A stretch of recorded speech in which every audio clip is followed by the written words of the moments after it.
Money in Motion is a discussion about taxes and the future. Its purpose is to gain an understanding of what you predict the future to look like for you and your family. During this discussion, it will likely become obvious that this tool was put together with a particular frame of reference in mind. However, our opinion doesn't really matter. What we hope to accomplish with this tool is to paint a vision of the future so that you can react to it and give us an opportunity to better understand your point of view.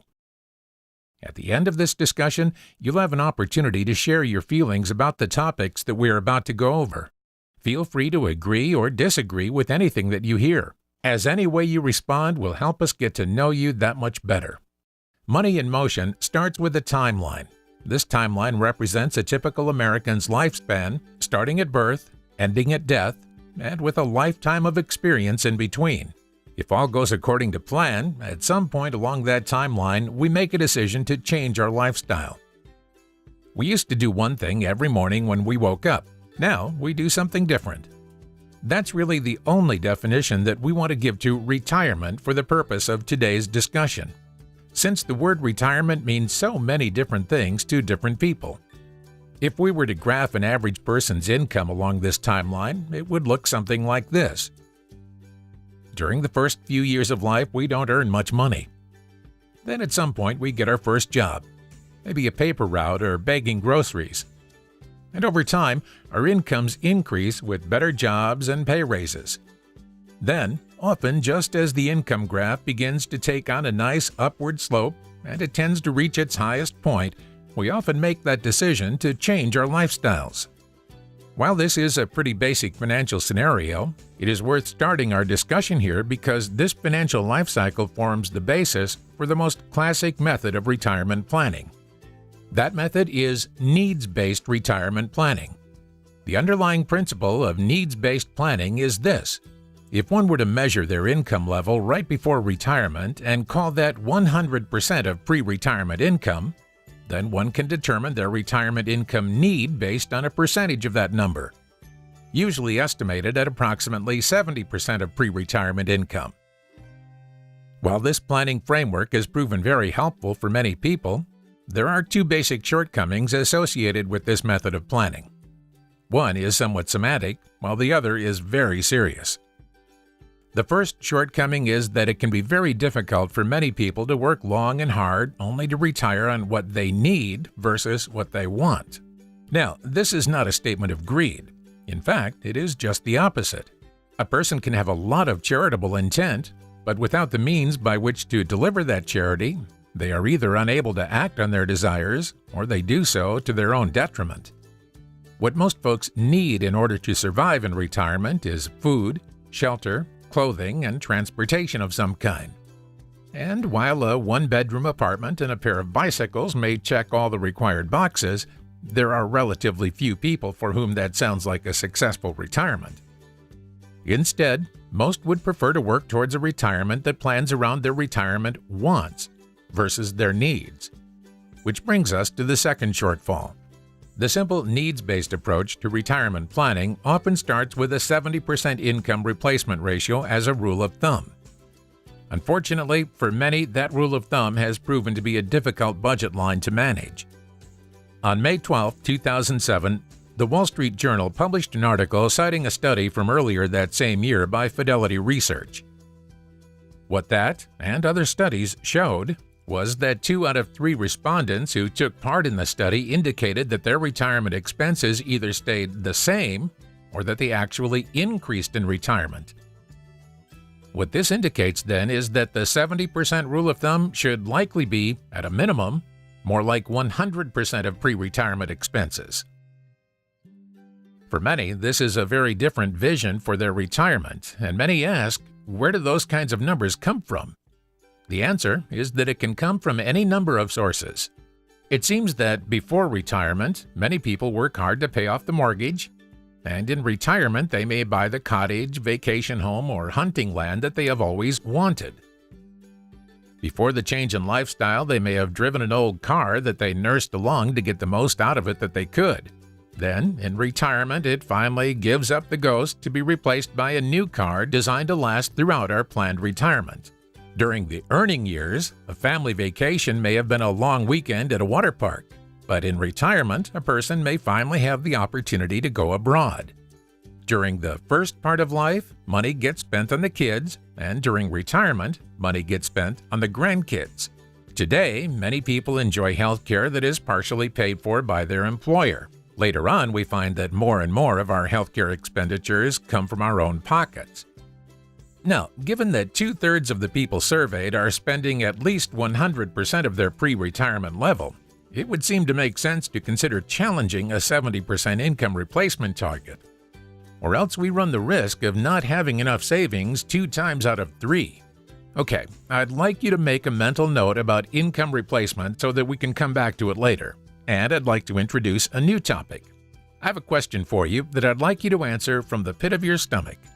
In the future, say 5, 10, or 20 years from now, do you think tax rates will be higher, lower, or the same as they are today?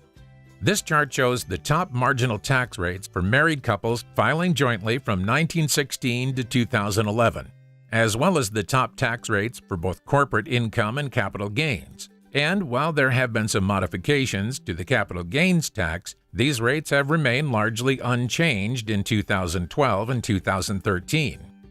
When you look at the top marginal income tax rate in green, which topped out at over 90% in the 1940s and stands at 35% today, would you expect that future rates are likely to be different? If so, in which direction do you think they will go, up or down? In our experience, most believe that tax rates will be higher in the future than they are today, and that expectation has a significant impact when it is applied as a planning assumption. Imagine 2 families that are alike in almost every way. They live in the same town, go to the same school, attend the same church, and even have the same friends. They are identical in every way except one. The family on the left earns $100,000 a year, and the family on the right earns $200,000. We need to understand that the family on the right pays a larger percentage of their income in federal income tax, because they both pay the same tax on the first $100,000, but the family on the right pays a higher tax rate on the second $100,000. This is due to a difference in their tax brackets. We will come back to these families in a moment, but I want to discuss another relevant assumption that has an impact on how we must plan for the future. This assumption also starts with a timeline. In this example, it begins in 1975 and goes through 2005, a 30-year stretch. This is a conversation about the Consumer Price Index, or CPI, which is simply a measure of inflation used to gauge price increases year over year. The way that the CPI works is that it measures a market basket of goods. If you buy $100 worth of goods in 1 year, then buy an exact copy of that basket 1 year later, if it costs $102, then you have just determined that there was 2% inflation from the first year to the next. It is worth noting that most CPI indexes and calculations exclude energy costs due to high volatility. So, here is a question for you. Imagine a $100 market basket of goods in 1975. How much do you guess that market basket would cost in 2005? The answer is roughly $351. So, here is what we must think about when it comes to planning in the future. If the cost of living can increase more than 3.5 times over 30 years, is it possible that over 20 years it may double? If so, we need to determine how a family like yours might be affected. Let's go back to our first timeline and take a look at a family that is approximately 20 years away from retirement.